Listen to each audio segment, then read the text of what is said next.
नमस्कार, ANB news देख रहे हैं आप। मैं हूं आपके साथ पल्लवी राजपूत और हमारे खास कार्यक्रम मुद्दा में आप सभी का स्वागत है। प्रवर्तन निदेशालय ने शिवसेना नेता संजय राउत को 1034 करोड़ रुपए के पात्रा चौल भूमि घोटाले मामले से संबंधित मनी लॉन्ड्रिंग के सिलसिले में आधी रात में गिरफ्तार किया। इससे पहले रविवार राउत को ईडी ने हिरासत में लिया था, लेकिन गिरफ्तार नहीं किया गया। ईडी ने शिवसेना नेता को कई समन भेजे थे, जिसे उन्होंने छोड़ दिया और जिसके बाद आखिरकार उनकी गिरफ्तारी कर ली गई। शिवसेना सांसद संजय राउत को कोर्ट में पेश किया गया। उसके अलावा मेडिकल टेस्ट भी उनका कराया जाएगा। उधर संजय राउत की गिरफ्तारी, महंगाई और जीएसटी जैसे मुद्दों को लेकर राज्यसभा में भी जमकर हंगामा हुआ। लोकसभा में भी इन मुद्दों पर हंगामा हुआ। इसके बाद सदन की कार्रवाई को कुछ देर के लिए स्थगित करना पड़ा। कांग्रेस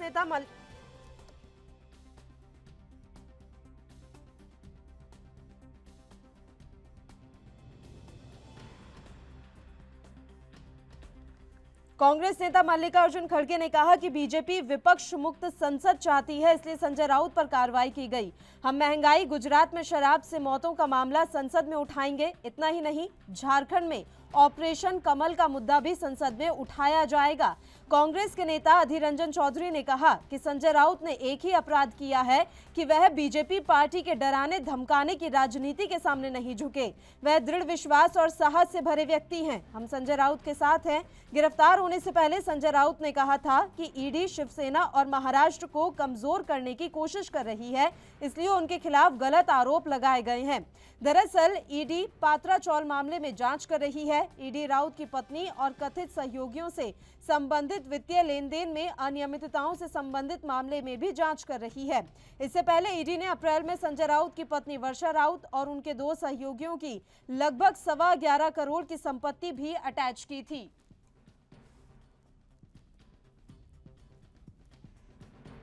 ऐसा है कि आज भारतीय लोकतंत्र, महाराष्ट्र के लोकतंत्र के लिए काला दिन। काफी घंटे के पूछताछ के बाद श्री संजय राउत जी को रात को गिरफ्तार कर लिया गया, सिर्फ इसलिए कि संजय राउत जी विपक्ष की आवाज बनते हैं। संजय राउत जी वो बुलंद आवाज रहते हैं जिससे पूरी की पूरी दिल्ली हिल जाती है। लेकिन दिल्ली पिछले 2.5 सालों से इस प्रयास में थी कि संजय राउत को कहां परेशान करें, संजय राउत को कैसे अरेस्ट करें। एक बहुत पुराने मामले में धोखे से उनको अरेस्ट किया। आपको पता है कि इस समय संसद का सत्र चल रहा है।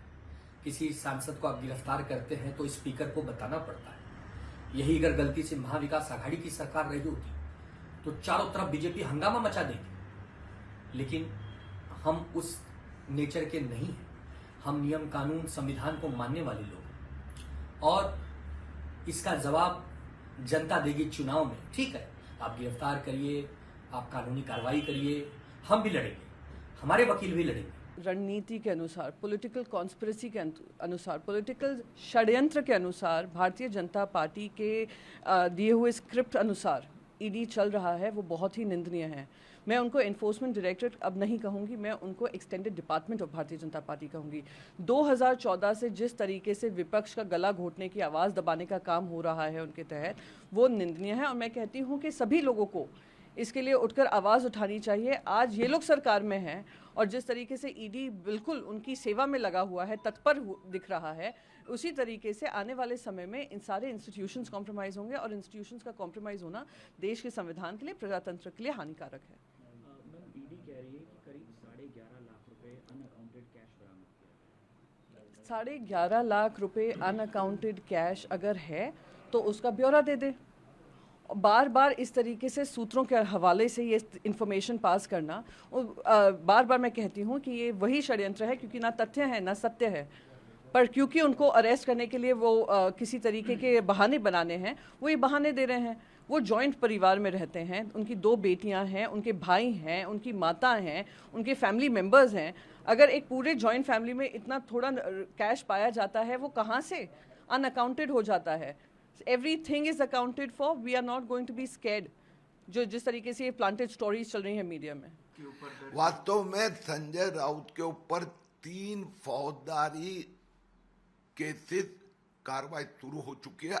आगे और कितने होंगे, सब दबा के रखे थे दबाव में। मेधा किरीट सोमैया मानहानि का डिफेमेशन केस में संजय राउत गिरफ्तार हो चुके हैं। अगले शनिवार से रेगुलर हियरिंग का प्रारंभ है शिवडी मेट्रोपॉलिटन कोर्ट में। स्वप्ना पाटकर के साथ जिस प्रकार से दादागिरी, गुंडागिरी, धमकियां, उसके ऊपर अब कल रात को वाकौला पुलिस स्टेशन ने एफआईआर रजिस्टर्ड कर ली है। पत्राचाल 1200 करोड़ घोटाला में कार्रवाई शुरू है। अभी तो वसई विरार प्रकल्प जो था है, जिसमें पर्ल ग्रुप, यूनिटेक, प्रवीण राउत, वो तो और बाकी है। जो foreign tour Sanjay Raut Dubai में कब गए थे, क्यों गए थे, कौन सी होटल में ठहरे थे, वहां क्या मीटिंगें हुई थी, कौन कौन बिल्डर उनसे आके मिले थे, कौन से देश से आके मिले थे, अभी तो इन्वेस्टिगेशन फुल फ्लेज जब शुरू होगा तब पता चलेगा संजय राउत क्या चीज है।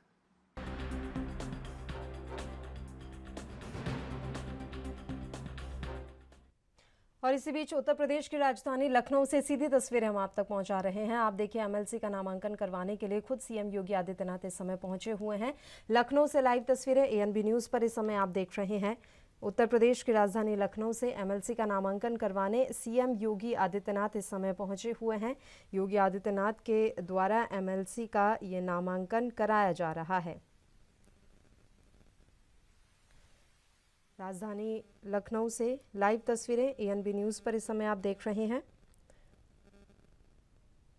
उत्तर प्रदेश के मुख्यमंत्री योगी आदित्यनाथ एमएलसी के लिए अपने प्रत्याशी का नामांकन कराने के लिए खुद इस समय पहुंचे हुए हैं और नामांकन के दौरान खुद सीएम योगी आदित्यनाथ मौजूद हैं अपने प्रत्याशी के साथ और उनके प्रत्याशी ने पैर छूकर सीएम योगी आदित्यनाथ का आशीर्वाद भी लिया है। ये लाइव तस्वीरें एएनबी न्यूज़ पर इस समय आप देख रहे हैं।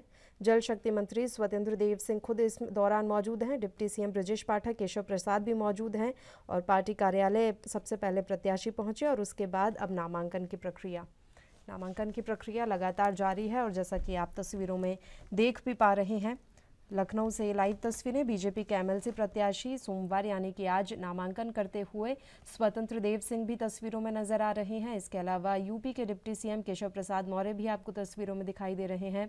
योगी आदित्यनाथ खुद मौजूद हैं, उनके द्वारा नामांकन प्रक्रिया में भाग लिया गया है और जैसा कि आप लाइव तस्वीरों में इस समय देख भी पा रहे हैं, यूपी सरकार में जल शक्ति मंत्री स्वतंत्र देव सिंह भी नामांकन प्रक्रिया के दौरान मौजूद हैं। डिप्टी सीएम ब्रजेश पाठक, केशव प्रसाद मौर्य भी आप तस्वीरों में देख सकते हैं।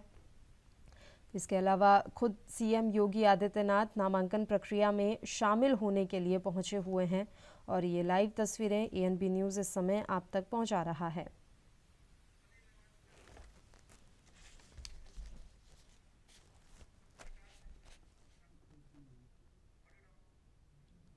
और चलो एक बार फिर से अपने मुद्दे का रुख कर लेते हैं। शिवसेना सांसद संजय राउत की गिरफ्तारी हो गई है और इसी मसले पर हमारी चर्चा होनी है।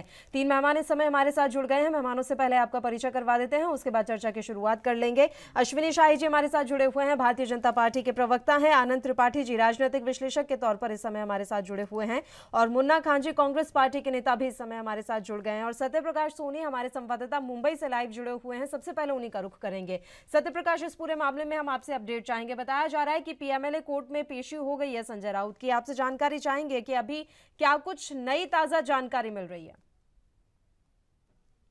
बिल्कुल पल्लवी जी, देखिए संजय राउत की करीब 16 घंटा ईडी पूछताछ के बाद उन्हें गिरफ्तार किया है। हालांकि यह गिरफ्तारी देर रात 12:05 पे की गई है। इस दौरान संजय राउत के घर से 11,50,000 रुपए कैश भी जब्त किए गए हैं, लेकिन जो कैश जब्त किया गया उस लिफाफे पे अयोध्या लिखा हुआ था। इस पर जो है कहीं न कहीं राजनीति शुरू हो गई है। फिलहाल संजय राउत को मेडिकल के बाद पीएमएलए कोर्ट में पेश किया गया, जहां उनकी पेशी हुई है, लेकिन ईडी लगातार कोशिश कर रही है कि संजय राउत को हिरासत में लेकर बाकी की जो पूछताछ है उस पर की जाए, क्योंकि पत्राचाल घोटाले में जिस तरह से संजय राउत के ऊपर 1034 करोड़ का घोटाला लगा हुआ है, उसकी जांच जो है ईडी कर रही है। फिलहाल अगर संजय राउत को ईडी हिरासत मिलती है तो ईडी एक बार फिर से संजय राउत से पूछताछ कर सकती है। पल्लवी जी।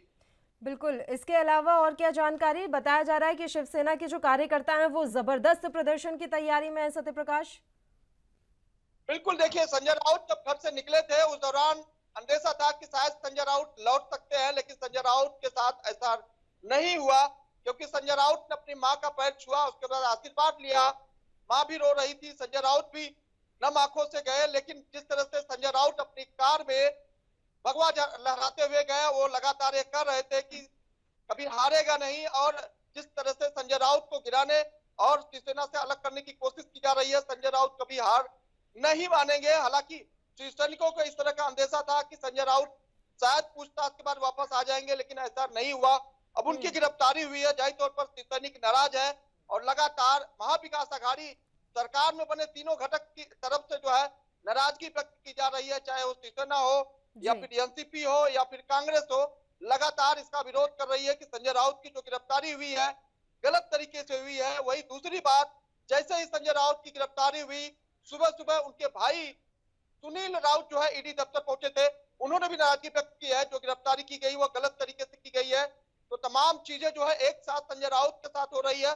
फिलहाल इस पूरे मामले में अगर ईडी हिरासत में लेती है तो किस तरह की पूछताछ करती है, किस तरह के खुलासे करती है, इस पर लोगों की नजर है। लेकिन भारतीय जनता पार्टी की तरफ से लगातार एक के बाद एक और आरोप लगाया जा रहा है कि संजय राउत ने क्या क्या और घोटाले किए हैं।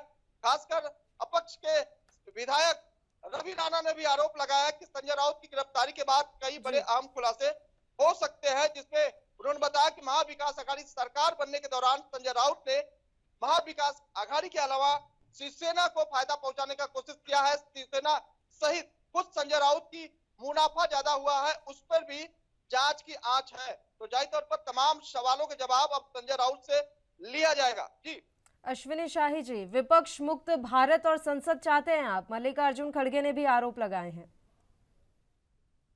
मल्लिकार्जुन खड़गे जी या विपक्ष के जो भी नेता ये आरोप लगा रहे हैं, इस समय ये हो गया है चोर चोर मौसेरे भाई। जितने लोग हैं वो सब जो फंसे हुए हैं, सब लोग एक साथ किसी चीज पर चिल्ला रहे हैं। कोई कहीं भी कोई तथ्य नहीं, कहीं कोई आधारहीन चीजें। विपक्ष जब खुद समाप्त होना चाहता है तो उसमें भारतीय जनता पार्टी का क्या दोष है? अच्छा कहा हमारे राष्ट्रीय अध्यक्ष जी ने कि विपक्ष लायक विपक्ष है नहीं। बंगाल में 50 करोड़ रुपए पल्लवी जी बरामद होता है, उसके बाद आधा आधा किलो के सोने के कंगन बरामद होते हैं, 1-1 किलो की ईंटें बरामद होती हैं। वो गलत है, ईडी वो गलत कर रही है, उसमें नहीं करना चाहिए। संजय राउत जी, अभी प्रियंका चतुर्वेदी जी को मैं सुन रहा था, संजय राउत जी के घर में 11 लाख रुपए बरामद हुए। वो कह रहे हो गलत नहीं है, उतना पैसा तो होता है नेताओं के घर में। अरे भाई, अभी पात्रा चाल में जो 1000 से ऊपर करोड़ का घोटाला हुआ है, अभी डीएचएफएल स्कैम से इनका नाम जुड़ा है। तथ्य है कि इनकी पत्नी के खाते में 83 लाख रुपए जमा किए गए हैं। प्रवीण राउत के खाते में 100 करोड़ रुपया जो है, जो आशीष कंस्ट्रक्शन कंपनी की जो सिस्टर कंसर्न थी DIHL, उसमें 100 करोड़ रुपए इनको दिए हैं। ये सारे तार जुड़ रहे हैं और ये सारे विपक्ष के लोग इस तरीके की बात कर रहे हैं। नेशनल हेराल्ड में 90 लाख रुपए में 5000 करोड़ रुपए का घोटाला किया जा रहा है, जबकि एक बाइलाज होता है कि कोई भी राजनीतिक दल किसी व्यक्तिगत कंपनी और उसको कोई भी पैसा दे नहीं सकता। तो ये सारे चोरों का जो गिरोह है ना, ये हुआ करके और भारतीय जनता पार्टी के ऊपर आक्रमण करेगा। माननीय मोदी जी ने कहा था 2014 में, न खाऊंगा न खाने दूंगा। आज स्थिति वही है। जितने लोग हैं, अगर सत्य है, पाक साफ है, तो साबित करें। ईडी पर, सीबीआई पर, चुनाव आयोग पर सवाल उठाकर कोई मतलब नहीं है, कहीं कोई सार्थकता उसकी सिद्ध नहीं होती है। माननीय सुप्रीम कोर्ट का जो फैसला आता है पल्लवी जी, उनके पक्ष में कोई होता है। अभी जो नुपुर शर्मा का बयान आया, सभी लोग कहने लगे बहुत बढ़िया फैसला, बहुत बढ़िया, जबकि फैसला नहीं था, ऑब्जर्वेशन था। और उसके बाद जब इनके खिलाफ कुछ चीज होती है तो बहुत बड़ी चीजें होती हैं कि ये गलत हो रहा है, सुप्रीम कोर्ट गलत कर रहा है, ईडी पूछताछ कर रही है। तो केरल में से लेकर जो है दिल्ली तक पूरा बवाल, बिहार में ट्रेन रोकना, कर्नाटक में जो है कार जला देना, ये लोग करते हैं। ये लोकतंत्र की हत्या करते हैं और भाजपा पर आरोप लगा रहे हैं। हम लोग सफाई अभियान के समर्थक रहे हैं, ईडी का हम समर्थन कर रहे हैं। संस्था है और वो संस्थाएं अपना काम कर रही हैं।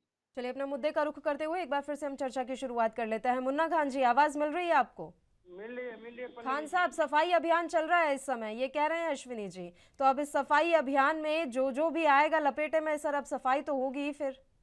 जी पल्लवी जी, मैं ये कह रहा था अश्विनी जी को कि ये जिस तरीके से बीजेपी स्क्रिप्ट लिखती है और सुबह में ईडी के द्वारा जो कार्रवाई हो रही है, ये पूरा देश देख रहा है और ये देश जानना चाहता है कि क्या विपक्ष में जो नेता है, विपक्ष के जो लोग हैं, विपक्ष के जो चुने हुए एमएलए और एमपी हैं, क्या ईडी की कार्रवाई सिर्फ उसी पे होती है?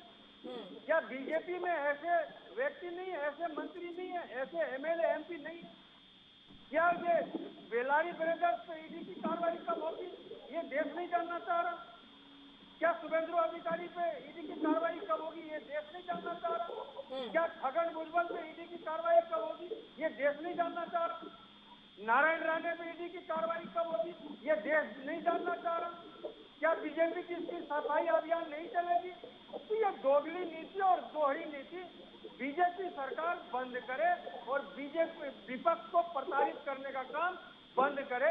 जिस तरीके से उनकी सोच है कि विपक्ष मुक्त भारत चाहिए, तो मैं समझता हूँ उन्हें महंगाई मुक्त भारत के भी सपने देखने चाहिए, उन्हें बेरोजगारी मुक्त भारत के भी सपने देखने चाहिए। उन्हें सिर्फ ये सपने नहीं देखने चाहिए विपक्ष मुक्त हो। मैं कहता हूँ आज जिस तरीके से मुद्दे को दबाने की कोशिश भाजपा के द्वारा बार बार की जा रही है, मैं कहता हूँ ये बहुत गहरी चिंता का विषय है। आज जिस तरह से महंगाई के चरम सीमा पे है, बेरोजगारी के ऊपर है, इससे ध्यान भटकाने के लिए निरंतर रूप से ईडी का प्रयोग किया जा रहा है, सीबीआई का प्रयोग किया जा रहा है बीजेपी के द्वारा, किसी के छवि को धूमिल करने की कोशिश बार बार की जा रही है। तो मैं कह रहा हूँ ये बहुत ही चिंता का विषय है। आनंद त्रिपाठी जी, इन तमाम कार्रवाइयों को आप निष्पक्ष मान रहे हैं? और नहीं, निश्चित तौर पर मानने या के अलावा और कोई रास्ता नहीं है। हम इस बात को अगर ये कहें कि इन पे कार्रवाई नहीं हो रही है तो और इन पे हो रही है तो पक्षपातपूर्ण है। इसको ऐसे देखने की बजाय ये देखने की जरूरत है कि जो कुछ भी हो रहा है उसको एक स्वतंत्र जांच एजेंसियों के तौर पर देखे जाने की आवश्यकता है। सरकार का हस्तक्षेप एजेंसियों के लिए सिर्फ व्यवस्था के मुहैया कराने के तौर पर माना जाना चाहिए। बाकी जो चीजें हैं कि अभी हमारे दोस्त खान साहब जो नाम गिना रहे थे, इन पर नहीं हो रही है, तो वो इसकी मांग करें। इसमें निश्चित तौर पर इसके लिए वो प्रदर्शन करें, सड़कों पर आए, विपक्ष का काम है। लेकिन इन पर नहीं हो रहा है और जिन पर हो रहा है इससे उन पर गलत हो रहा है, ऐसा नहीं कहा जा सकता है। विपक्ष के तमाम लोगों को, देश के तमाम लोगों को अगर ऐसा लगता है कि इन लोगों पे सरकार ईडी कार्रवाई नहीं कर रही है तो न्यायालय है, जनहित याचिकाओं के जरिए न्यायालयों का दरवाजा खटखटाया जा सकता है। ये कोई बड़ी बात नहीं है, उसमें खटखटाएं, न्यायालय अपनी भूमिका का निर्वहन करेगा। अगर उसे भी ऐसा लगता है कि ईडी अगर भेदभाव कर के काम कर रही है या अपनी व्यवस्था को आगे चला रही है, वो कुछ लोगों को पिक एंड चूज का रास्ता अपना रही है, तो न्यायालय इस बात को देखेंगे और समझेंगे। तो जिन लोगों को अगर ऐसा लगता है कि पिक एंड चूज हो रहा है ईडी की कार्रवाई में, वो न्यायालय का रास्ता खटखटा सकते हैं। सिर्फ सड़कों पर बात करके, मीडिया में बात करके ये बात खत्म हो जाए तो लगता नहीं कि फिर वो लोग गंभीर है पिक एंड चूज के अपने आरोप पर। सत्य प्रकाश, अभी जो संजय राउत के वकील हैं उनकी तरफ से क्या कुछ जानकारी साझा की जा रही है? जी देखिए, संजय राउत के वकील का सीधा स्टैंड है कि जब ईडी सुबह 7 बजे उनके दफ्तर में पहुंची थी, उनके घर में पहुंची थी, उस वक्त ईडी ने छापेमारी की। छापेमारी के दौरान ईडी को पत्राचार से संबंधित कोई दस्तावेज नहीं मिले हैं। उसके बाद उनकी गिरफ्तारी कैसे हो गई? दूसरी बात, संजय राउत के वकील ने यह भी कहा है कि जब संजय राउत ने 27 जुलाई को अपने वकील के द्वारा एक संदेश भेजा था कि संजय राउत इस वक्त जो है दिल्ली में जो संसद चल रही है उसमें वह व्यस्त है और संसद में उनके कई सवाल है जिसको खड़ा करना बेहद जरूरी है, इस वजह से वह 27 जुलाई को नहीं आ सकते बल्कि वह 7 अगस्त को आएंगे। लेकिन उसके बावजूद भी ईडी बिना वारंट के उनके घर में घुसी और छापेमारी की। छापेमारी करने के दौरान उनके घर में 10 से 12 अधिकारी पहुंचे, सीआईएफ के जवान पहुंचे तो ये आरोप है कि इस तरह के जो प्रक्रिया या छापेमारी की गई है वो बेहद कानूनन गलत है, ऐसे में नहीं होना चाहिए था। इस तरह की जो है दलीलें संजय राउत के वकील द्वारा दी जा रही। चलिए सत्य प्रकाश, आपसे हम और भी जानकारी लेते रहेंगे। फिलहाल के लिए शुक्रिया, आप हमारे साथ जुड़े इस समय तमाम जानकारी देने के लिए। अश्विनी जी, अब बात सर ऐसी है कि आपके तमाम नेता बिल्कुल पाक पवित्र हैं, ये आप मान रहे हैं कि किसी के ऊपर कोई भ्रष्टाचार का आरोप नहीं। हालांकि ऐसा नहीं है, आप अलग अलग राज्यों में देखेंगे तो कुछ कुछ नेता ऐसे हैं जिन पर भ्रष्टाचार के आरोप लगे, लेकिन ना तो उन पर ईडी ने हाथ डाला, ना उन पर सीबीआई ने हाथ डाला। इसकी वजह क्या? या तो आप ये कह दीजिए कि नहीं, हमारे यहाँ तो राज्य सरकारें कार्रवाई कर लेती हैं, तो केंद्रीय जांच एजेंसियों को बीच में आने की जरूरत नहीं पड़ती। अश्विनी जी। जी पल्लवी जी, देखिए अगर कोई भी होगा, चाहे भारतीय जनता पार्टी का हो, बड़ा स्पष्ट इसमें हमको कहने में गुरेज नहीं है कि भारतीय जनता पार्टी का है तो साफ हो जाएगा और दूसरे का रहेगा तो पापी हो जाएगा। छवि ऐसा तो यही कुछ बन नहीं गई है है ना अश्विनी जी, जो कि अगर आपको अपने नहीं, ऊपर नहीं, लगे पल्लवी जी। आरोपों को हटाने तो आप बीजेपी में शामिल हो जाइए।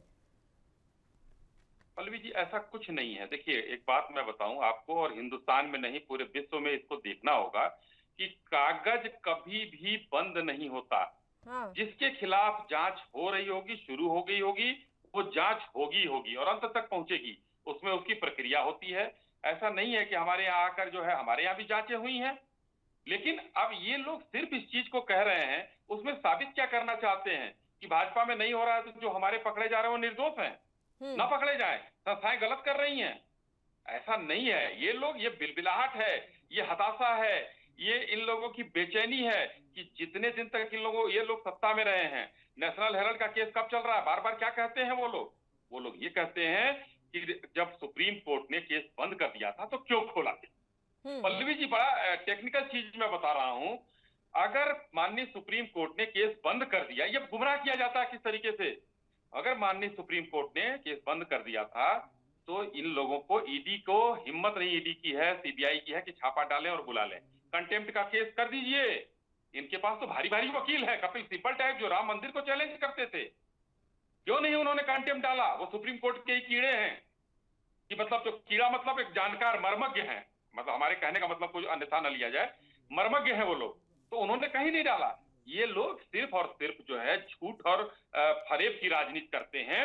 ये लोग जान रहे हैं कि नेशनल हेराल्ड केस में राहुल गांधी और सोनिया गांधी, ये लोग जांच में पकड़े जाएंगे और ये लोग जेल जा सकते हैं, क्योंकि इसके बाद चार्जशीट होगी, चार्जशीट के बाद उन पर आरोप तय किए जाएंगे और जेल जाएंगे। तो ये देश को भ्रम फैलाते हैं। और आज स्थितियां ये है, आप देखिए 50 करोड़ कहां से पकड़े जा रहे हैं। 120 किलो के पार्थो चटर्जी आज किस तरीके से अपना पार्थिव शरीर लेकर इधर उधर टहल रहे हैं। आज उनको आजीवन कारावास भी हो सकती है। न्यायालय के मामले में इतना बरामद हो चुका है। संजय राउत, जो अभी हमारे राजनीतिक विशेषज्ञ ने कहा, अपने संवाददाता ने कहा कि उन्होंने 2 दिन जाने से मना किया, उसमें एक नई लाइन में जोड़ना चाहता हूं कि उन्होंने कहा कि मैं ईडी के सामने नहीं जाऊंगा। उनका यह भी बयान आया था। तो जब आप एजेंसियों से खेलेंगे, जब आप चीजों का कोई मतलब किसी चीज का महत्व नहीं समझेंगे, ये सोचेंगे कि हमारे पास जनता है, इसे गमछा लहराने से नहीं काम चलता। राउत जी, एक रिपोर्टर होने के बाद आज अगर आप संजय राउत वाले मसले पर बात करेंगे तो ये ऐसा तो है नहीं कि पिछले 2-3 साल का ये घोटाला है। ऐसा तो है नहीं ना कि शिवसेना शुरू से ही आपके साथ नहीं थी, तो फिर तो जांच की आंच आप लोगों पर भी आनी चाहिए। कुछ ना कुछ तो कांड उन्होंने आपके कार्यकाल में भी किया होगा, जब वो आपके साथ गठबंधन में सरकार चला रहे थे, तब उन पर ये जांचें क्यों नहीं बिठाई गई? ये जांचें चल रही थी। ये जांचें, हम 5 साल सरकार में रहे बीच में, उसके पहले तो कांग्रेस की सरकार थी। ये कब का घोटाला है? आज का घोटाला थोड़े है। कांग्रेस की मिलीभगत थी उसमें। अगर हमारी सरकार आई, हमारी सरकार यानी कि जितने टाइम पीरियड में आपके साथ गठबंधन में रहे अश्विनी जी, उस टाइम उन्होंने कुछ नहीं किया। नहीं पल्लवी जी, वही मैं कहना चाह रहा था, आपका सवाल आ गया बीच में। देखिए, ईडी किसी के ऊपर ऐसे हाथ नहीं डालती। ईडी पहले काफी दिनों तक रेकी करती है, चीजें देखती है, साक्ष्य जुटाती है, फिर हाथ डालती है। और जहां भी ईडी ने हाथ डाला है, वहां से वो लेकर कुछ निकले हैं। केस उनके कोर्ट में भले ही लंबित हो, कोर्ट में केस लंबित होते हैं और इसी को विपक्ष बहाना बनाता है कि नहीं इतने मामले लंबित हैं। सारे ईडी के कोर्ट में चल रहे हैं, कोर्ट में केस चल रहा है और ईडी देखिए लेकर निकली है। आज जो है किस तरीके से प्रियंका चतुर्वेदी से लेकर और सब लोग बिलबिलाए हुए हैं।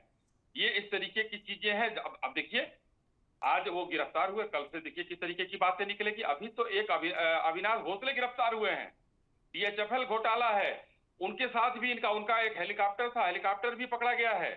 तो ये बहुत बड़ा एक नेक्सस है जिसकी जांच की जा रही है। एनसीपी के 2 मंत्री नवाब मलिक बहुत बोलते थे, अभी भी हैं अंदर, क्योंकि ये लोग ये एजेंसियों का मजाक उड़ाते थे। और मजाक उड़ाने वाला व्यक्ति वो हो जो पाक साफ हो जी। ये लोग, इनका दामन जो है जब भ्रष्टाचार में आकंठ तक डूबा हुआ है, ये मजाक उड़ा रहे थे। अनिल देशमुख वसूली अगाड़ी के नेता बने थे, महावसूली अगाड़ी, ये इनका मैं तो यही कहता हूं, ये नाम है इनका, महाविकास अगाड़ी नहीं है ये। मुन्ना खान से ध्यान भटकाने की कोशिश बीजेपी कर रही है या विपक्ष के वो नेता कर रहे हैं जिनके शीर्ष नेताओं पर आरोप लग रहे हैं और ईडी का शिकंजा कस रहा है? जगह जगह प्रदर्शन करना, आगजनी करना या फिर हंगामा मचाना, ये सब करके क्या ध्यान भटकाने की कोशिश विपक्ष के द्वारा की जा रही है? और आपको एक रिपोर्ट बता दूं सर, अभी तक जो सदन की कार्यवाही हुई है, बड़ी कार्यवाही सिर्फ हंगामे की भेंट चढ़ी है। आप देख लीजिए, राज्यसभा से एक भी प्रस्ताव अभी तक पास नहीं हो पाया, बस अलग अलग मुद्दों पर हंगामा मच रहा है। कितने खर्चे से तो सर सदन चलाया जाता है, उसमें भी एक भी कार्यवाही ना होना बड़ी दुखद बात है ये। मैं कह रहा हूँ पल्लवी जी, आज बीजेपी के जो हमारे मित्र है ये कह रहे हैं कि शीर्ष नेतृत्व जो है कांग्रेस के, उनके वजह से ये हो रहा है। मैं ये कह रहा हूँ, अभी राहुल गांधी जी की बात इन्होंने की, अश्विनी जी ने, तो मैं ये कह रहा हूँ राहुल गांधी जी तो ईडी दफ्तर गए, उन्होंने जो सवाल ईडी ने किए उनके वो जवाब दे दिए, लेकिन आपके शाह और शहंशाह इस देश को कब जवाब देंगे? बेरोजगारी पे कब जवाब देंगे? महंगाई पे कब जवाब देंगे? जुमले पे ये कब जवाब देंगे? 15 लाख पे कब जवाब देंगे? 2 लाख नौकरियों पे अश्विनी जी को आवाज जवाब देंगे? 1100 के सिलेंडर पे। अब ये जवाब दो ना, देश जानना चाहता है। तीसरे चरण की शुरुआत हो गई, बीजेपी के विकास नहीं आए, ये विकास कहाँ लुप्त हुआ? जवाब दो आप। अब राहुल गांधी जी को सर जवाब तो नेताओं को भी देना पड़ेगा ना, जिनके यहाँ से ये सोने की गिन्नियां मिल रही हैं, ईंटें मिल रही हैं, बाथरूम में आपने भर भर के सोना और पैसा छिपा रखा है। जवाब तो इन लोगों को भी देना पड़ेगा। ये पैसा इनका खुद का है कि जनता से लूटा गया है? पल्लवी जी, बहन मेरी, बहुत अच्छी बात, बहुत अच्छा आपने सवाल किया। मैं ये कह रहा हूँ, ये बहुत अच्छी बात है, भ्रष्टाचार से सहमत नहीं है। इसलिए मैं ये कह रहा हूँ, सवाल तो इसलिए खड़े होते हैं कि बीजेपी के 12-14 नेता तो करंट में भ्रष्टाचार में फंसे, उससे मैं नाम गिनवा दे रहा हूँ, चाहे वो देलारी ब्रदर्स हो, चाहे वो कन्हैया राणे हो, चाहे वो छगन भुजबल हो, ये सारे एक फेरिस्त है, चाहे येदुरप्पा हो या सिद्धार्थ हो, इन पे ईडी की कार्रवाई नहीं हो रही। इसीलिए जब ये सवाल पूछ रहे हैं और इसी बात पे सवाल पूछ रहे हैं कि क्या आपके पार्टी में शामिल होते ही उनके दाग धुल जाते, क्या वो बेदाग हो जाते, क्या वो करप्ट मंत्री या MLA नहीं रहते, वो बिल्कुल दूध के धुले साफ व्यक्ति हो जाते हैं, उनकी छवि क्या साफ हो जाती है? क्या भाजपा ऐसी वॉशिंग मशीन है? क्या वो ऐसे बात धुलने की मशीन है कि आप जाओ, निकल के बाहर आ जाओ, आपकी जिंदगी बिल्कुल बेदाग है? सवाल तो यही खड़ा होता है कि क्या तो नीति भाजपा की आखिर क्या है? मैं कहता हूँ कार्रवाई हो तो सब पे होनी चाहिए, भ्रष्टाचार से कोई भी सहमत नहीं है। आप कार्रवाई करते हो, बहुत अच्छी बात है, आप कार्रवाई करो और इसी मंशा से ईडी का गठन। अभी आनंद त्रिपाठी जी ने यही जवाब दिया सर कि आप फिर कोर्ट का दरवाजा खटखटाइए ना, आप लीजिए इन नेताओं का। अगर आप शिवराज सिंह चौहान की बात कर रहे हैं तो आपको ये जानकारी जुटानी पड़ेगी कि इस मसले में कार्रवाई कहां तक पहुंची, अब तक की कार्रवाई में क्या कुछ निकल कर आया, और अगर अभी भी संगीन आरोपों से घिरे हैं शिवराज सिंह चौहान तो उन पर ईडी या सीबीआई ने कोई कार्रवाई क्यों नहीं की। ये तमाम बातें लेकर आपको जाना पड़ेगा, कोर्ट का दरवाजा खटखटाना पड़ेगा, अगर आप वाकई में चाहते हैं कि इस देश में इसी तरीके से निष्पक्षता बनी रहे। पल्लवी जी, मेहनत तो करनी पड़ेगी सर, बिना मेहनत के आपको लग रहा है सब कुछ मिल जाए तो नहीं हो पाएगा। अब पल्लवी जी, सवाल यही खड़ा होता है कि अगर जो केंद्र बिंदु है, जो भ्रष्टाचारी मंत्री हैं बीजेपी के, अगर उन पे सवाल किए जाए तो बीजेपी के प्रवक्ता कहते हैं कि आप कोर्ट जाओ। अरे मैं ये कह रहा हूँ, उस पर सीबीआई क्यों नहीं जा रही? अगर झूठ है तो आप हमें मानहानि का केस करो। अगर आपके शिवराज सिंह चौहान व्यापक घोटाला पार्ट 2 में नहीं है तो आप केस करो। बेलारी ब्रदर्स से आपसे लिंक नहीं है, आप हम पे केस करो। सुबेजू अधिकारी पे करप्शन का चार्ज नहीं लगा या वो करप्ट नहीं है तो आप हम पे केस करो। नारायण राणे, छगन भुजबल जो भी है नहीं अगर है, मैं झूठ कह रहा हूँ कांग्रेस पार्टी छगन भुजबल की तरफ चले जा रहे हैं। छगन भुजबल अगर सच में है भाई। तो देश जानना चाहता है ईडी कब जाएगा, ईडी की कार्रवाई उन पे कब होगी, आप ये बताओ ना। आप समझ ही नहीं रहे सर। आप ये बताइए ना कि न्याय किसे चाहिए? भारतीय जनता पार्टी को न्याय चाहिए क्या कि हमारे नेताओं को आप फंसाइए और उन पर किसी ना किसी तरह के चार्जेस लगकर उन्हें सजा मिले? उन्हें नहीं करवाना है। ये तो आप चाहते हैं ना कि सच्चाई सामने निकल कर आए, तो सच्चाई के लिए तो लड़ना पड़ेगा सर। एक ट्वीट से काम नहीं चलेगा कि हमने एसी वाले कमरे में बैठकर ट्वीट कर दिया और सच्चाई जीत जाएगी। तो सच्चाई को तो बड़ी मेहनत से सामने लाना पड़ता है सर। चैनल पर आकर लड़ रहे हैं, देखिए कितना चिल्ला रहे हैं। पल्लवी जी, न्याय इस देश को चाहिए। जिस तरह से जुमलों की बौछार हुई, देश के साथ झूठ बोला गया, चाहे वादा वो 15 लाख का हो, चाहे वादा वो 2 करोड़ नौकरियों का हो, चाहे वादा वो 3 करोड़। अब सारे मुद्दे एक साथ इकट्ठे कर लीजिए। देश को न्याय चाहिए। चलिए, देश के साथ आप आइए, विपक्ष की भूमिका निभाइए। देश को न्याय चाहिए तो आपको आगे आना पड़ेगा सर। सत्ता पक्ष अगर कुछ नहीं कर पा रहा है तो इसलिए तो यही तो हमारा देश का लोकतंत्र है कि विपक्ष सत्ता पक्ष को मजबूर कर दे। तो अब आपको आगे आना पड़ेगा देश को न्याय दिलवाने के लिए। आनंद त्रिपाठी जी, और दूसरी बात सर, छगन भुजबल भारतीय जनता पार्टी के नहीं है। आनंद त्रिपाठी जी, मैं आपका रुख करना चाहूंगी सर। कितने नेता हैं? अभी नेताओं के नाम उन्होंने भी गिनाए। मैं आ रही हूँ अश्विनी जी आपके पास। मुन्ना खान जी ने कितने नेताओं के नाम गिनाए और ऐसे हमारे पास भी फेहरिस्त है जिन पर गंभीर आरोप लगे, लेकिन वाकई में उन पर कोई कार्रवाई नहीं हो पाई। बीएस येदियुरप्पा को तो हटाए मुख्यमंत्री पद से इसलिए गया था क्योंकि भ्रष्टाचार के उन पर गंभीर आरोप थे। तो ये कार्रवाई ना होना क्या दिखा रहा है? और उस बीच में क्या विपक्ष अपनी भूमिका निभा पा रहा है? देखिए, 2 बातें हैं। एक तो पहली बात विपक्ष की भूमिका की है, तो निश्चित तौर पर इस देश में विपक्ष कमजोर होता चला जा रहा है और इसका ठीकरा वो स्वयं इसका दोष लेना नहीं चाहता है। वो ये कह करके विक्टिम कार्ड खेल रहा है कि सरकार उसे कमजोर करने की कोशिश कर रही है। अगर ये माना जाए कि ये युद्ध चल रहा है, राजनीतिक युद्ध है, तो जो सरकार में बैठे लोग हैं वो विपक्ष को कमजोर करना चाहेंगे इस युद्ध में। स्वाभाविक बात है। अगर नैतिकता की राजनीति की बात होती तब अलग बात होती, लेकिन भारतीय राजनीति में नैतिकता अब राजनीति से बची नहीं है। बिल्कुल, ये हम सब जानते हैं। तो इसलिए विपक्ष ये विक्टिम कार्ड खेलने की बजाय मैदान में आए और अपनी लड़ाई खुद लड़े। उसकी लड़ाई भारतीय जनता पार्टी थोड़ी न लड़ेगी, न सरकार लड़ेगी। जो भी विपक्ष में राजनीतिक दल है उनको अपनी लड़ाई खुद लड़नी पड़ेगी और कि सरकार को या भाजपा को इस बात के लिए मजबूर करना पड़ेगा, बनाना पड़ेगा, जन दबाव को अपने ऐसा इस्तेमाल करना पड़ेगा कि सरकार मजबूर हो। जो भी मुद्दे हैं, बहुत सारे मुद्दे विपक्ष के लोग गिनाते हैं, महंगाई है, भ्रष्टाचार है, बेरोजगारी है, तो इन सब ये ऐसे मुद्दे हैं जो लोगों के जीवन से प्रतिदिन दिन प्रतिदिन से जुड़े हुए हैं। तो आखिर विपक्ष के जो राजनीतिक दल हैं वो। आनंद जी, मैं लौट रही हूँ आपके पास। तो प्रवर्तन निदेशालय ने शिवसेना नेता संजय राउत को 1034 करोड़ रुपए के पात्रा चौल भूमि घोटाले मामले से संबंधित मनी लॉन्ड्रिंग मामले की रोकथाम के सिलसिले में आधी रात को गिरफ्तार कर लिया है। आनंद त्रिपाठी जी का रुख करने से पहले एक बार अश्विनी शाही जी का रुख कर लेते हैं। बताइए अश्विनी जी, क्या मेहनत नहीं कर रहा है विपक्ष? आप लोगों के भी तो कारनामे बाहर लाने होंगे ना, और उसके लिए विपक्ष को ही आगे आना पड़ेगा। देखिए पल्लवी जी, बहुत स्पष्ट चीज है कि विपक्ष सिर्फ टेलीविजन पर मीडिया बहस करना चाहता है।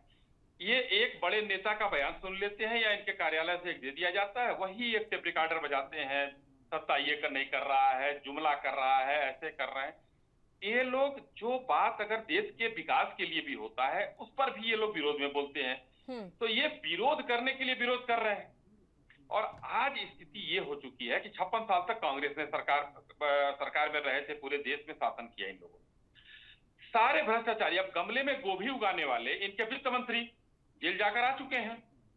जो चीज हुई अभी, एक विधायक था इरफान अंसारी है, अभी निकाले हैं ये लोग या क्या किए हैं, वो 49 लाख रुपए लेकर हावड़ा में पकड़े गए हैं।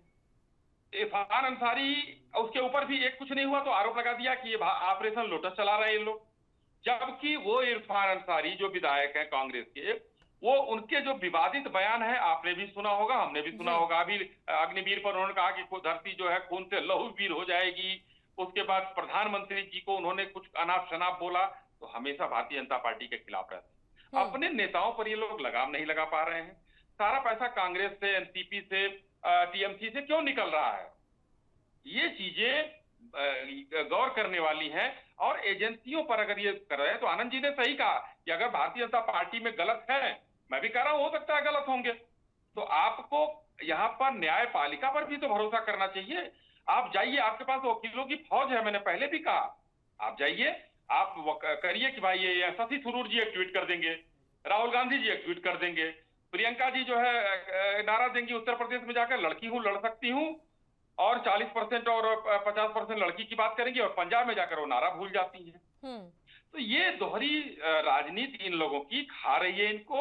और 2.25 राज्यों में सरकार थी, अब 2.5 राज्यों में बची, बस चुनाव आने दीजिए। कांग्रेस का तो सफाया निश्चित है। अभी एक दिन देखिए, 3-4 दिन पहले एक टेलीविजन चैनल पर सर्वे आया कि आज चुनाव हो जाए तो उत्तर प्रदेश में 76 सीट जो है भारतीय जनता पार्टी पाएगी और 362 सीट जो है लोकसभा में वो मोदी जी पाएंगे। तो कहाँ है विपक्ष?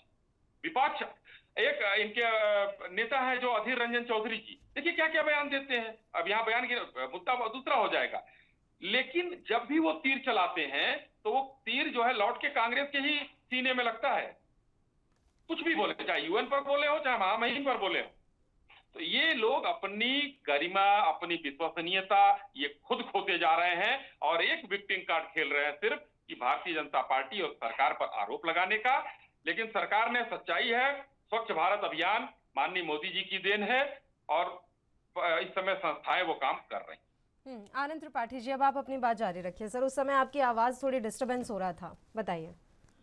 जी, मैं यही कहना चाह रहा था कि दो बातों पे चर्चा चल रही थी। एक तो विपक्ष की भूमिका, राजनीतिक कमजोरियां, और दूसरी की जो भाजपा में जिन लोगों पर आरोप लगा है, तो जो दूसरा पक्ष बचा रह गया था कि भाजपा के जिन नेताओं पर आरोप लगा है उन पर कार्रवाई क्यों नहीं हो रही है एजेंसियों के साथ तत्परता से, उसी तत्परता से जिस तत्परता का विपक्ष के लोगों पे कार्रवाइयां चल रही है। तो देखिए, कई सारी बातें होती हैं। जैसे BS येदियुरप्पा की बात आई थी, BS येदियुरप्पा की बात आई थी तो एक दिन और इस पे चर्चा हुई थी। BS येदियुरप्पा ने इस्तीफा दिया था, पार्टी छोड़ करके वो चले गए थे, और जब उनको अदालत ने बरी किया उस मसले में, जिस मसले पर आरोप लगा था, उसके बाद उनकी पार्टी में वापसी हुई थी। ठीक है, अब जो जांच चल रही है वो किसी आपराधिक मसले पर जांच नहीं चल रही है BS येदियुरप्पा के खिलाफ, बाकी और सारी चीजें हैं। तो जो वहाँ जाती है, वहाँ जहाँ की एक ढंग से मनी लॉन्ड्रिंग का मसला होता है, ईडी वहाँ जाती है।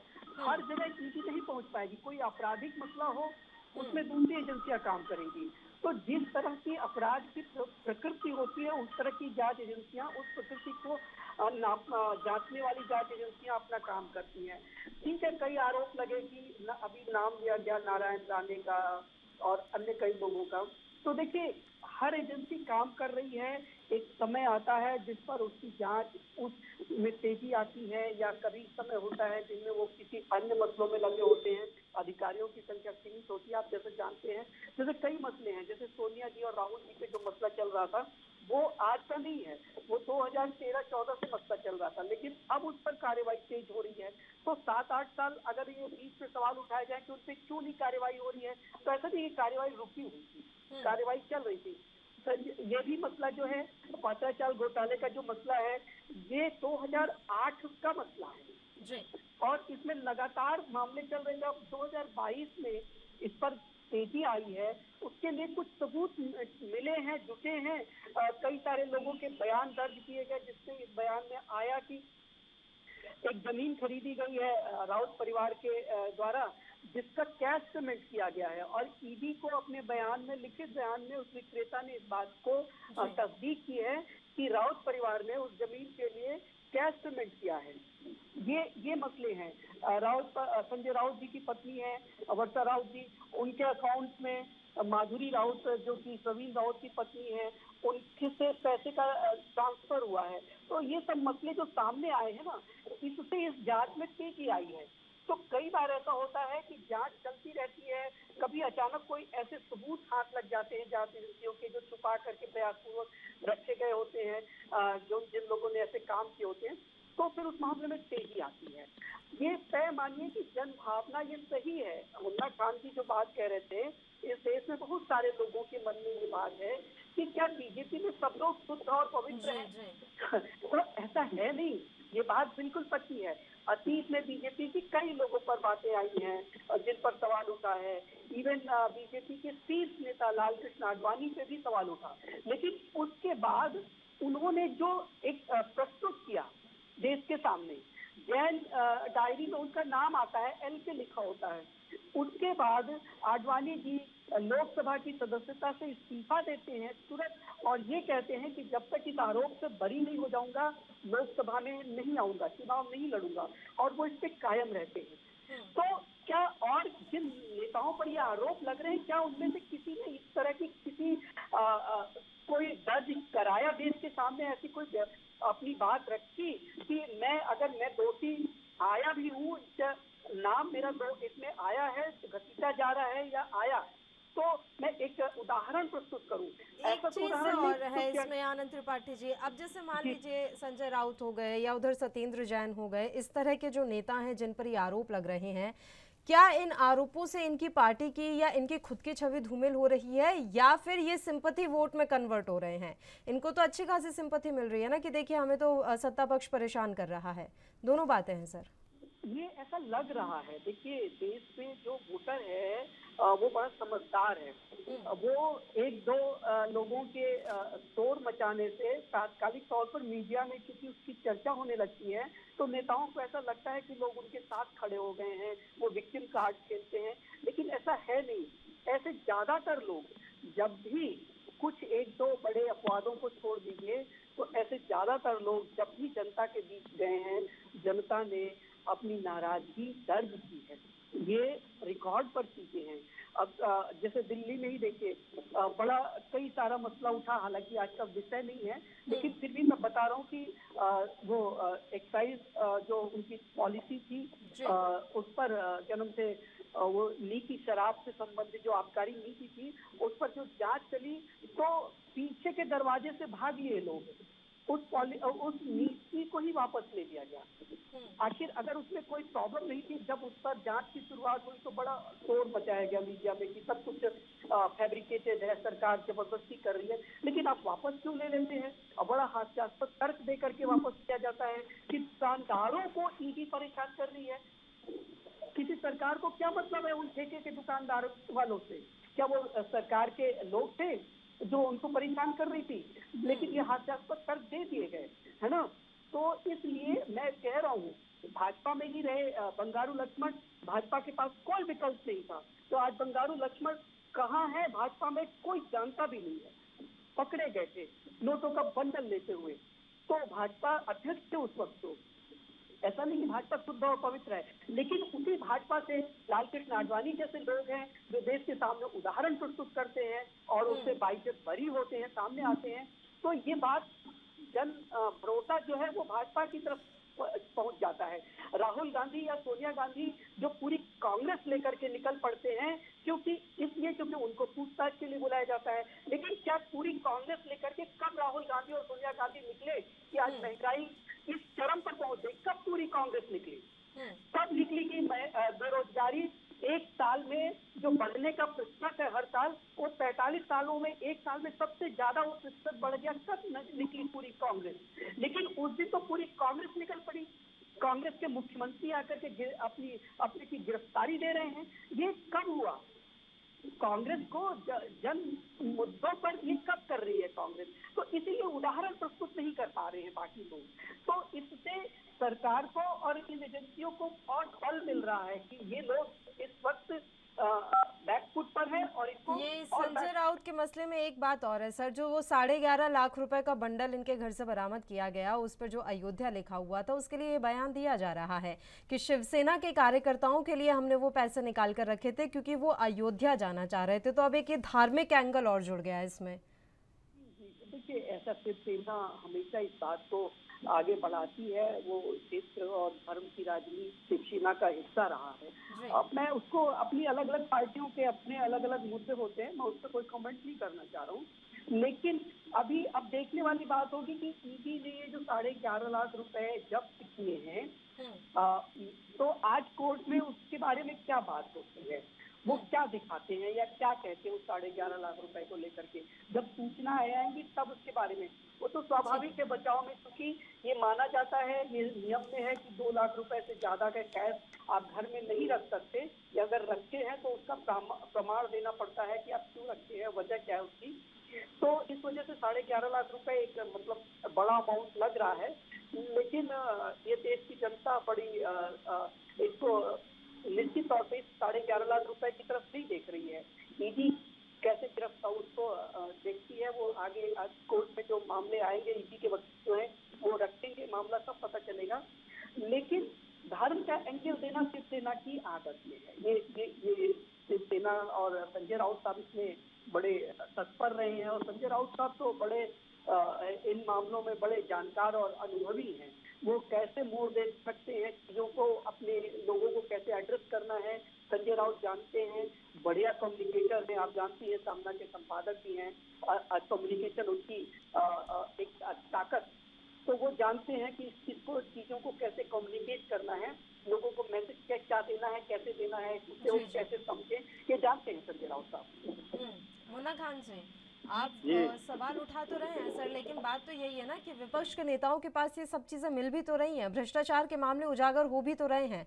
अब झारखंड के 3 कांग्रेस विधायक भी गिरफ्तार किए गए सर, कैश तो उनके पास से भी मिला। अब भले ये बात आप ऐसे घुमा लीजिए कि ऑपरेशन लोटस चलाया जा रहा है, लेकिन कैश तो मिला ना उनके पास। पल्लवी जी क्या बोलूं, जब तक जांच पूरी प्रक्रिया कंप्लीट न हो जाए तब तक लिए कांग्रेस पार्टी ने उसे निष्कासित किया, ये भी रिपोर्ट हो गया। तो भ्रष्टाचार से कभी भी कांग्रेस पार्टी समझौता नहीं कर।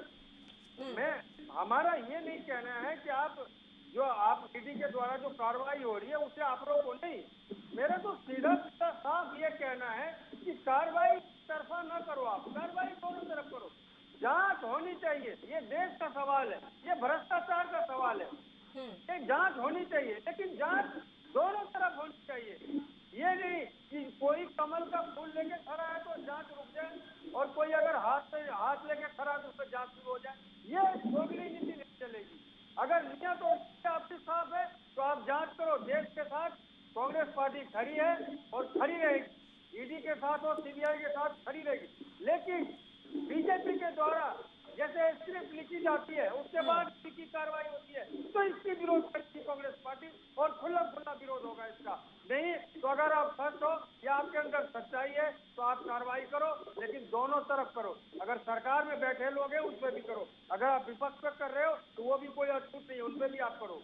नहीं, मेरा ये कहना, कांग्रेस पार्टी का ये कहना है, कार्रवाई हो तो बिल्कुल दोनों तरफ और निष्पक्ष हो, किसी के दबाव में ना हो, किसी के प्रभाव में हो, किसी के कहने पर ना हो, किसी के सुनने पे हो। अश्विनी शाही जी, और कुछ हो ना हो, लेकिन ये इमेज बनाने में तो विपक्ष कहीं ना कहीं कामयाब हो रहा है कि जानबूझकर सिर्फ विपक्ष के नेताओं को टारगेट किया जा रहा है, सत्ता पक्ष को कोई भी परेशान नहीं किया जा रहा। ये इमेज तो बिल्डअप हो रही है सर अब धीरे धीरे। पल्लवी जी देखिए, अभी आनंद जी ने कहा जनता बहुत समझदार है, और अभी मुन्ना खान जी ने एक बात बहुत बढ़िया कह दिया कि जब तक जांच न हो जाए तब तक कोई चीज नहीं करना चाहिए। लेकिन ये लोग सोनिया गांधी जी और राहुल गांधी जी के बीच में कैसे जज बन जाते हैं कि वो निर्दोष हैं। वहां आप झारखंड वालों को तो जांच करा रहे हैं, जो इन्हीं के विधायक हैं 3। तो ये दोहरा चरित्र सामने आ जा रहा है उनके प्रवक्ताओं का, तो राष्ट्रीय नेताओं का भी वही है। ये लोग कोई परसेप्शन नहीं सेट कर पाएंगे समाज में, ये पता है उनको। समाज के लोगों को वोट देते हैं तभी भारतीय जनता पार्टी की सरकार को वो ये जान रहे हैं कि अर्थव्यवस्था में कहां पर चौथे स्थान पर लेकर खड़ा कर दिया। कौन है वो? माननीय मोदी जी। सबसे तेज, विश्व की सबसे बढ़ती हुई अर्थव्यवस्था है, सामरिक रूप से हम इस समय आत्मनिर्भर हो गए हैं। हम अपने तेजस जो है बेच रहे हैं, जिस तेजस को कांग्रेस ने कहा था कि एचएल बंद कर दिया जाए, बना नहीं सकते हम, राफेल खरीदने का पैसा नहीं था, एंटोनी साहब ने सदन में कहा था। तो चारों तरफ से माननीय मोदी जी ने इतना इन लोगों को बंद कर दिया है एक तरह से कि ये लोग घुस नहीं सकते हैं। अब जनता वहां खड़ी है, वो दीवार जो खड़ा किया माननीय मोदी जी ने, वो दीवार वो जनता की दीवार है, ये लोग पार नहीं कर पाएंगे। और ये लोग अब खत्म हो रहे हैं, आउट हो रहे हैं। ये बड़ा दुख के साथ कहना पड़ रहा है, लोकतंत्र के लिए ये ठीक नहीं है कि विपक्ष नहीं होना चाहिए, लेकिन ये विपक्ष अपने कुकर्मों से खत्म होता चला जा रहा है। देश की जनता इनके साथ घृणा कर रही है, इनको हटा रही है। वो बार बार एक ही सवाल कर रहे हैं कि बस आप लोगों को तो मुद्दे से ध्यान भटकाना है, ना आप महंगाई पर बात करना चाहते हैं, ना आप बेरोजगारी पर बात करना चाहते हैं, और यही वजह है कि सदन की कार्यवाही भी बार बार बाधित हो रही है। तो ऐसे में कैसे लोगों का ध्यान भटकाया जाए, तो इस तरीके की कार्रवाई। एक लाइन का जवाब, पल्लवी जी, एक लाइन का जवाब। विपक्ष को भी तो कम से कम कोई जरूरी है कि वो हर चीज की मांग नियमों के अधीन करें, बिना नियम के भी हो सकती है। पिछले मानसून सत्र में जब ट्रैक्टर चला रहे थे माननीय राहुल गांधी जी और ओबीसी बिल लेकर आई पार्टी, तो ओबीसी बिल का समर्थन करने ट्रैक्टर छोड़ के दौड़ पड़े सब लोग। पेगासिस पर जो है वो गुब्बारे उड़ा रहे थे, वहां जो कागज उड़ा रहे थे, नहीं चर्चा होने दिया। लेकिन ओबीसी बिल क्योंकि कहीं हमारे अगेंस्ट में न चला जाए, तो वहां पर वो चर्चा करने पहुंच गए। ये चीजें हैं, आपको चर्चा करनी चाहिए। सरकार माननीय लोकसभा अध्यक्ष जी कह रहे हैं आप लोग चर्चा करिए, और उन्होंने नाम लेकर कहा कि महंगाई पर करिए जो है, और 5 मुद्दे उन्होंने गिनाए इन लोगों को।